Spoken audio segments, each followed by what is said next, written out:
For me, it has to do a lot with present time. As soon as I'm in my kayak and the water hits my face, everything just washes away. Time starts kind of slowing down.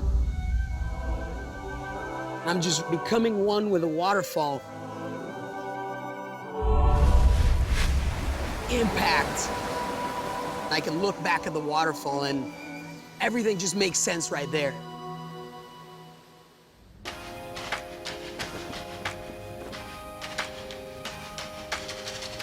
Being born in Mexico City, one of the biggest cities in the planet, I always had to drive about 4 hours out of the city to be in my kayak, and now just landed in Washington, D.C, and really only traveled 15 minutes, and all of a sudden I'm sitting in Great Falls National Park. The river basically flows right through the nation's capital, but for a whitewater kayaker, you know, that's pretty flat, and for me, that's kind of boring.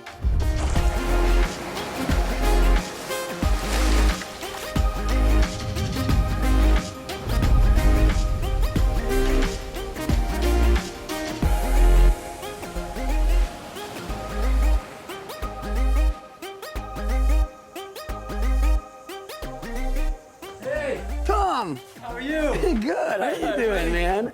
I met Tom paddling in Veracruz in the eastern part of Mexico, and it really caught my attention how someone his age can still push his kayaking abilities every day. So what year are we talking first descent of Great Falls of the Potomac? 75. Wow. We had never run waterfalls, and then we started trying to figure out how to do it. And then, of course, it was not really the right way. The way we ran them was bad. As always happens in our sport, friendships happen fast. So I'm just excited to have Rafa paddling my home river. It's really cool to come to Great Falls and get to paddle with Jason and Tom, local legends from different generations. Great Falls is only about a quarter of a mile, you know. Boom, boom, boom. But you better do it right. Your life is in my hands, my life is in yours. Great Falls itself stacks up against the hardest rapids in the world.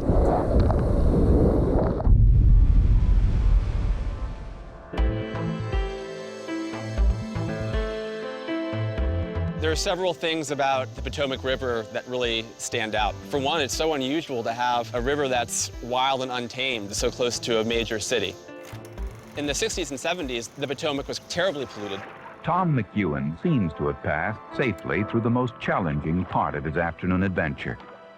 Yet, in fact, he's now exposed to a far greater danger than the rapids.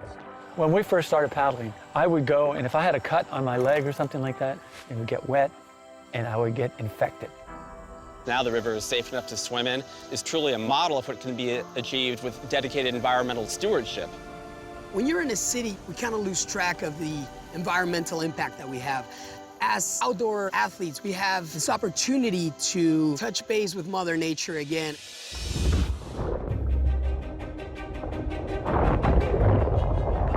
Rafa, he's a perfect person for running the falls. That's the kind of person you want to run the falls, somebody who he's really has some experience, you know. So he's going to be able to look at the river, understand what's dangerous about it, going to make good choices, and he'll have a lot of fun.